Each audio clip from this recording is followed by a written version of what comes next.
प्रधानमंत्री नरेंद्र मोदी ने कहा है कि नए रक्षा परिसर नए भारत का परिचायक हैं और ये सशस्त्र सेनाओं को मजबूत करेंगे।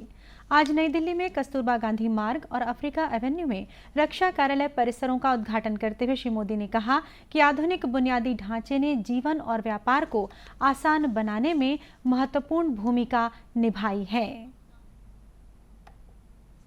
आजादी के 75वें वर्ष में आज हम देश की राजधानी को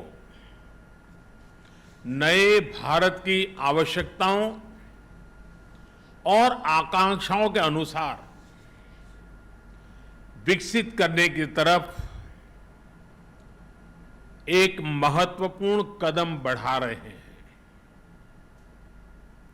ये नया डिफेंस ऑफिस कॉम्प्लेक्स हमारी सेनाओं के कामकाज को अधिक सुविधाजनक, अधिक प्रभावी बनाने के प्रयासों को और सशक्त करने वाला है। इन नई सुविधाओं के लिए डिफेंस से जुड़े सभी साथियों को मैं बहुत बहुत बधाई देता हूं। प्रधानमंत्री ने इस बात पर जोर दिया कि सेंट्रल विस्टा के पीछे विकास के पीछे यही विचार है। उन्होंने कहा कि कार्यालय परिसर का निर्माण 2 वर्ष के बजाय 1 वर्ष में ही पूरा हो गया। उन्होंने कहा कि कोविड के दौरान इस परियोजना में सैकड़ों श्रमिकों को रोजगार मिला। राजधानी की बात करते हैं तो वो सिर्फ एक शहर नहीं होता है। किसी भी देश की राजधानी उस देश की सोच, उस देश के संकल्प, उस देश का सामर्थ्य और उस देश की संस्कृति के प्रतीक होती है।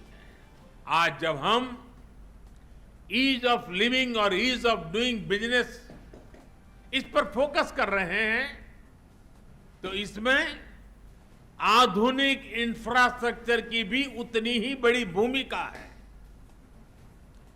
सेंट्रल विस्टा से जुड़ा जो काम आज हो रहा है उसके मूल में यही भावना है।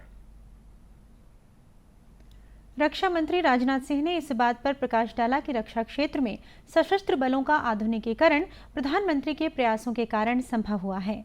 केंद्रीय शहरी विकास मंत्री हरदीप सिंह पुरी ने प्रधानमंत्री को आश्वासन दिया कि अगले वर्ष गणतंत्र दिवस परेड नए सेंट्रल विस्टा में होगी। उन्होंने ये भी कहा कि अगले वर्ष संसद नए भवन से काम करेगी। नए रक्षा परिसरों में ऊर्जा बचत के व्यापक उपाय किए गए हैं। इन परिसरों में तीनों सेनाओं सहित रक्षा मंत्रालय के करीब 7,000 कार्मिकों के बैठने की व्यवस्था होगी।